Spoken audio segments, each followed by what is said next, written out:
Welcome to Counters. In this lesson, we're going to be looking at the consolidated statement of financial position. By the statement of financial position, we mean the balance sheet. And here specifically, we're going to look at examples on intra-group trading. We're going to explain what it is and go through some examples on how to deal with intra-group trading when you're doing your consolidated statement of financial position. Now, we have done similar lessons to this before. We have done the introduction to the consolidated statement of financial position. We did a simple statement and we explained what it is and why it's completed. We also did a second one on goodwill and pre-acquisition retained earnings or profits. So you might want to check those ones out if you don't really understand consolidation. It will really help you. So that's lesson 1 and 2, and you'll find the links to those lessons in the description below. So let's get into this one here. We say that the consolidated financial statements are the financial statements of a group presented as those of a single entity, and that is according to IFRS 10. Okay, so we always mention that.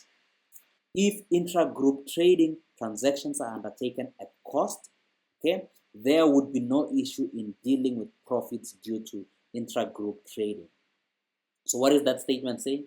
Saying that if intra-group trading, and what do we mean by intra-group trading? We mean the trading between the companies in the group. Okay, so that can be the parent company and the subsidiary, or the subsidiary and another subsidiary within the same group.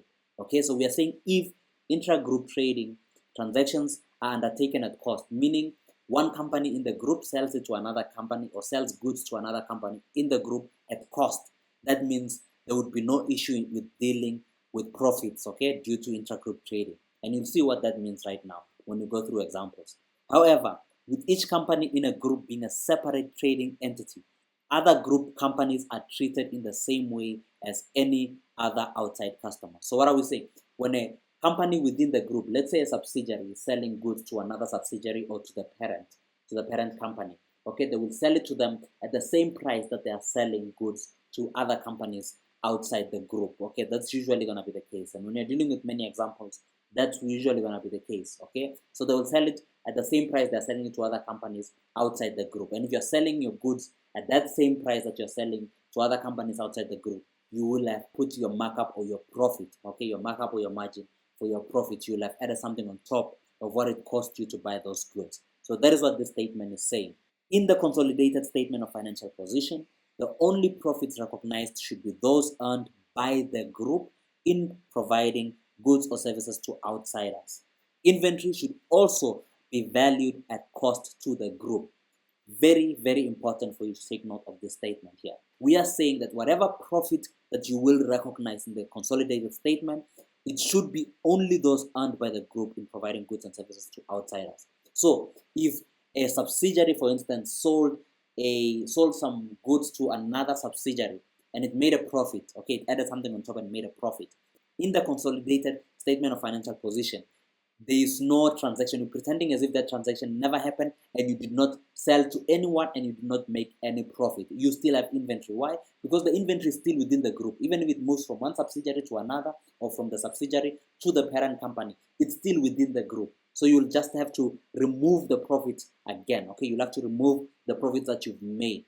Okay, but in your individual statement of financial position, you will obviously record your profits and that you sold inventory to outsiders. Okay, that's in your individual. But in the consolidated statement, we're dealing with the group here. What is happening in the group? So we're only dealing with profits that we have made by selling goods to companies outside the group, as well as inventory which is bought. If you're buying inventory, you'll only consider the purchase of inventory from outside the group. Okay, I hope it's making sense, but it will make more sense as we go through the examples.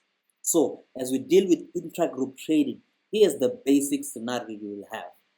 Chapel Limited, for example, is a subsidiary, buys goods at one price and sells them at a higher price to Cocoa Limited, which is the parent. Okay, so these two companies are in the same group. Okay, they are companies in one group.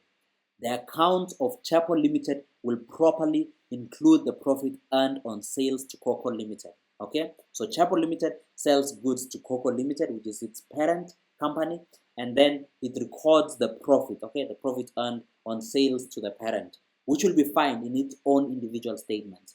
Cocoa Limited statement of financial position will also include inventories at their cost of purchase from Chapel Limited.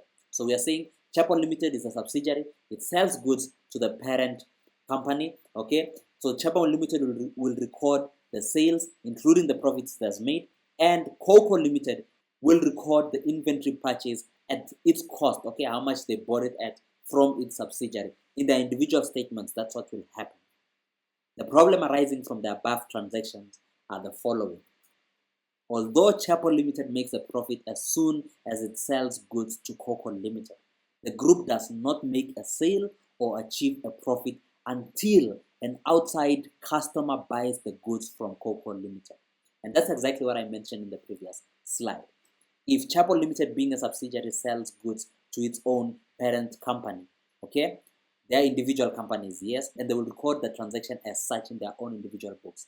But when you're doing the consolidation, we are saying that although the inventory has moved from one company in the group to another company in the group, we are saying we have not made any sale or any profit because the inventory is still in the group, and we will not record the profit made by one company in the group to another company in the group, okay, until an outside customer, and meaning a company outside the group, buys the goods from Cocoa Limited, because that's where the inventory will be based on the above scenario.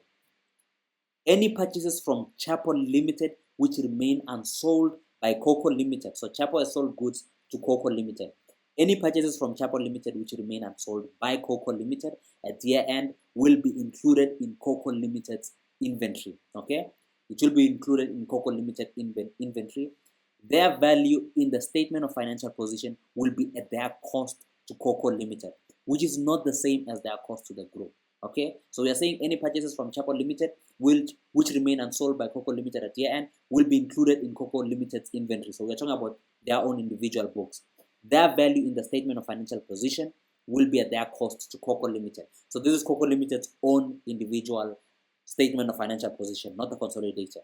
And that's why we say here it's not the same as their cost to the group. So the inventory, let me ask the question, the inventory that Chapel Limited, which is the subsidiary, sold to Cocoa Limited, which is the parent, at what cost will it be valued at in the consolidated statement of financial position? Is it the cost that Cocoa Limited paid to Chapel Limited, or the cost that Chapel Limited bought the inventory at?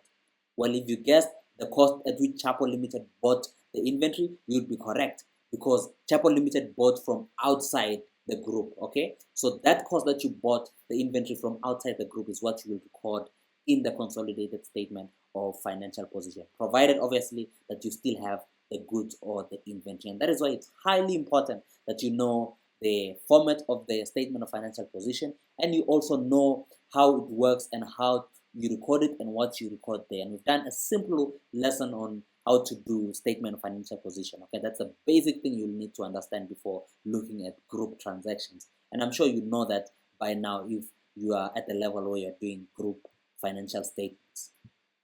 Let's look at the first example here. Chapel Limited buys goods for 5,000 Rand and sells them to its parent company, Cocoa Limited, for 7,000 Rand. The goods are in Cocoa Limited's inventory at year end and appear in Cocoa Limited's statement of financial position at 7,000 Rand. So what is happening here? Chapel Limited is a subsidiary. It buys goods for 5,000 Rand, obviously from an outside company, a company outside the group, and sells them to its parent company, Cocoa Limited, for 7,000 Rand. The goods are in Cocoa Limited's inventory at year end, and it's recorded obviously at their cost. How much did Cocoa Limited buy it for? It bought it from Chapel Limited for 7,000 Rand, and that is what it will record it at in its individual statement of financial position. So what is the first thing that we note there? In this case, Chapel Limited will record a profit of 2,000 Rand because Chapel Limited bought it for 5,000 Rand and it sold it to its parent company for 7,000 Rand. Chapel Limited will record a profit of 2,000 Rand in its individual accounts. But from the group's point of view, we need to see what the figures are. And here they are. The cost to the group is 5,000 Rand because that is how much Chapel Limited bought the goods for. Okay, so we are asking ourselves, how much did you buy this inventory for? Not as individual companies in the group, but how much did you buy it for from outside company? Okay, so whichever company bought it within the group, we want to know how much it bought it for from outside the group. Okay, so Chapel Limited is the one which bought it, and it bought it for 5,000 rand. So that is the cost to the group. Any external sales, well, we know that the goods are still in Coco Limited's inventory, so it's still within the group. So we have not made any external sales. And you can see here we are not considering the sales within the group. The closing inventory at cost to the group will still be 5,000 rand. That means in the consolidated statement of financial position, you will see inventory in the current assets at 5,000 rand and not at 7,000 rand because we bought it for 5,000 rand from outside the group. And the profit or loss to the group, it will be zero because we have not sold it outside the group. Yes, there's been sales within the group, and Chapel Limited in its individual books has recorded a profit of 2,000 rand. But in the consolidated statements, we are considering what profit did the group make. The group did not make any profit because it has not sold it to any company outside the group. So what we are saying here is that from the group's point of view, Chapel Limited's retained earnings figure and Coco Limited's inventory figure in the individual statements of financial position are overstated by 2,000 rand. Why? Because Chapel Limited has recorded a profit of 2,000 rand that it made from selling to the parent company, and the parent company, being Coco Limited, has recorded inventory at 7,000 rand and not 5,000 rand. So both of them have overstated their figures by 2,000 rand. Therefore, this must be cancelled. So if you are asked to do a journal entry for that, then you will debit the group retained earnings with 2,000 rand because we are reducing the retained earnings of the group, and we credit the group inventory because we want to reduce the value of the inventory by 2,000 rand so that we can value it at exactly 5,000 rand at which it is to the group. And obviously the description there is the consolidation adjustment. Okay, and that is the first example. Now let's go through a thorough example where we look at the actual financial statement and how we complete it when we have intra-group trading. Here is an example that we are given. We are told that Coco Limited acquired the ordinary shares in Chapel Limited 1 year ago when the reserves, meaning the retained earnings of Chapel Limited, stood at 10,000 rand. Draft statements of financial position for each company are as follows, and we are given the financial statements of both individual companies, Coco Limited being the parent company and Chapel Limited being the subsidiary. They have their own individual financial statements or the statement of financial position that we are looking at.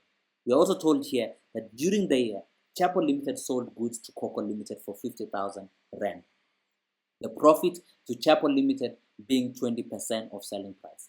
At the end of the reporting period, 15,000 rand of these goods remained unsold in the inventories of Coco Limited. At the same date, Coco Limited owed Chapel Limited 12,000 rand for goods bought, and this debt is included in the trade payables of Coco Limited and the receivables of Chapel Limited. The goodwill arising on consolidation has been impaired by 1,500 rand. And we are asked to prepare a draft consolidated statement of financial position for Coco Limited. Okay, a draft consolidated statement of financial position for Coco Limited. Obviously, Coco Limited because Coco Limited is the parent company. Okay, now let's do this. Obviously, this is a wholly owned subsidiary, so that is what we will consider here. Now, we have done, like I mentioned, I referred to the previous lessons. We looked at them and we looked at what you do when you have pre-acquisition retained earnings, and that's what we'll deal with here. We also looked at goodwill and how you calculate it and how that works. So we'll just run through those ones quickly, but for the rest, we'll explain thoroughly how you deal with intra-group trading. So let's begin. The first thing that we have here is the property, plant, and equipment in the statement of financial position for both companies. Obviously, that will just add the two together. It's a simple task that we'll do. So we have done that. We just take the 80,000 rand plus the 40,000 rand for both companies and add them, and we have 120,000 rand. So what you see here in blue will be what will appear in the consolidated statement of financial position. And then the next thing is the investment in Chapel Limited at cost, 46,000 rand. That is what the parent company paid to buy the shares in Chapel Limited. Okay, so we know that 46,000 rand will not appear in the consolidated statement of financial position. However, it has implications on how we apply or how we calculate goodwill, and we did that in our previous lesson, like I just mentioned. So let's calculate goodwill. Remember the formula that I mentioned. Goodwill is the payment for the shares in the subsidiary, which is the 46,000 rand, minus share capital of the subsidiary. And if you go down here under equity, you'll see 1 rand ordinary shares of the subsidiary, which is 30,000 rand. So it's the 46,000 minus 30,000 rand minus share premium. You can see we have no share premium here, minus pre-acquisition retained earnings. And remember here on top, if you go on top here, you'll see that the reserves, it was bought when the reserves or when the retained earnings of Chapel Limited stood at 10,000 rand. So we'll minus that. That was pre-acquisition retained earnings minus impairment of goodwill. And in that lesson, we didn't mention the impairment of goodwill. So you will have to deduct it if you have impairment of goodwill. And we are told down here, the goodwill arising on consolidation has been impaired by 1,500 rand. So we'll have to deduct that one. And what is our answer? Goodwill is the 46,000 rand investment in the subsidiary minus the share capital of the subsidiary of 30,000 minus the pre-acquisition retained earnings of 10,000 rand minus the impairment of goodwill of 1,500, and we have goodwill of 4,500. That is what will appear in the non-current assets section of the consolidated statement of financial position. And let's cancel out the investment in Chapel Limited because that will not appear in the consolidation. Like I mentioned, we say that in the other lessons. And then we have goodwill of 4,500 rand. Okay, and then the next thing that we're going to look at is the current assets. Now, very important to pay attention to this. Remember, Chapel Limited sold goods to Coco Limited, and as a result, Coco Limited owed Chapel Limited 12,000 rand for goods bought, and this debt is included in the trade payables of Coco Limited and the receivables of Chapel Limited. And we know that the receivables are in current assets, okay? So they're in the receivables of Chapel Limited. And remember, we mentioned in the other lessons as well that we cancel out any receivables within the group, okay? So here's how we'll do it. We have the current assets of Coco Limited of 40,000 and the current assets of Chapel Limited of 30,000 rand. And the next thing that we do is that we take out the unrealized profits. Now remember, Chapel Limited sold goods to Coco Limited, its own parent, and it charged the parent the profits. And when it charged Coco Limited the profits, that is what Coco Limited recorded the inventory with profits, okay? Coco Limited recorded the inventory that it bought from Chapel Limited, including the profits that Chapel Limited put on top of the price of the inventory, okay? So what we are saying is that Chapel Limited bought inventory and it added a profit, the profit to Chapel Limited being 20% of selling price. So it added 20% on top, and then it sold the goods to Coco Limited. And Coco Limited recorded the inventory including these profits. So within the group, remember in the consolidation, we do not consider the profit. So we are saying here, we are told here that at the end of the reporting period, 15,000 rand of these goods remained unsold in the inventories of Coco Limited. So we know in the books of Coco Limited, it has inventory worth 15,000 rand that it bought from its subsidiary. But in the consolidation, we know that the inventory is not worth 15,000 rand because that's not how much the group bought it for, okay? The group bought it for less than the 15,000 rand, okay? Because of the 20% that Coco Limited was charged. So we need to take out the unrealized profits, okay? Because that profit in the consolidation, we have not made at all because we have not sold the inventory to outsiders. So we need to less unrealized profit. So we take the inventory that's remaining in the books of Coco Limited and multiply that by the profits that Chapel Limited made by selling these goods to the parent company, and we have 3,000 rand. So the goods are overstated by 3,000 rand, or the inventory is overstated by 3,000 rand. So we need to take it out. So we minus the 3,000 rand, and then the next thing that we minus is the receivables that Chapel Limited has recorded. Remember, Chapel Limited is owed money by Coco Limited, but in the group, in the consolidated statements, we do not consider the receivables that is owed within the group and the payables that is owed within the group. So we take out that 12,000 rand. Less Chapel Limited's receivables owed by Coco Limited of 12,000 rand, and that's what we are told here. And then we get our answer. That is what the group current assets is supposed to be, 55,000 rand. So let's put it there. We have 55,000 rand, and we are done with the asset portion of the statement of financial position. We just add the three together, and we have 179,500 rand. Okay. Now the next thing that we do is the ordinary shares. That's the easy one. With the ordinary shares, remember, we do not put the ordinary shares of Chapel Limited. We only put the share capital of the parent company. Okay, so we cancel out the share capital of the subsidiary and we just put the 100,000 rand of the parent company. The next one is the retained earnings. Okay, so now when we do the retained earnings, we're gonna do it in the exact same way we did the group current assets. Okay, the first thing is to record The first thing is just to note down the retained earnings of the two companies. For Coco Limited and for Chapel Limited, we just take it from their individual statements of financial position. And then what do? We know that in retained earnings here, there lies unrealized profits, because remember, Chapel Limited made a profit by selling goods to its parent company. So we need to take out those profits. And remember, we had calculated the profits. So we less unrealized profits of 20% of 15,000 Rand, which is 3,000 Rand. Remember, that is a profit we're taking out because those are the goods that are still remaining within the group. Okay. Other profits that it made because it sold worth 50,000 Rand. Okay. So if it sold to the parent company for goods worth 50,000 Rand, we know that the parent company sold most of those goods. So that is good. We consider those profits. But for the 15,000 Rand of inventory which is remaining, we need to take out that profit. And that is why we are minusing the profits from only the 15,000 Rand. Okay, so that's the 3,000 Rand we had previously calculated. And then the other thing that we need to deduct is the pre-acquisition retained earnings. And we are told the pre-acquisition retained earnings was 10,000 Rand. So we need to take that one out as well. And once we have done that, we also need to take out the impairment of goodwill. Remember, impairment of goodwill reduces the profits of the company. Therefore, it reduces the retained earnings. So we less the goodwill impairment loss, and then we get our answer. It gives us the group retained earnings of 52,500 Rand. Okay, now that we have that, we just record it down in our consolidated statement of financial position. The last thing we do is the current liabilities. We don't have non-current liabilities, so we just go to the current liabilities and we just take the same notes we did when we were doing current liabilities.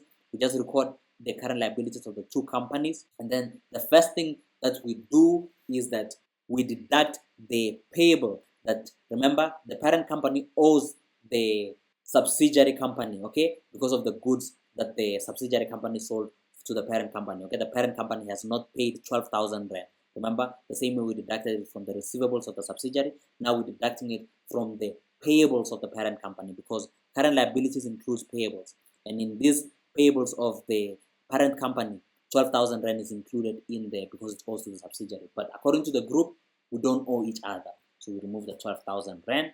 And once we've done that, we have nothing else left. We just total that up, and we have current assets of 27,000 Rand, and we put that down 27,000 Rand.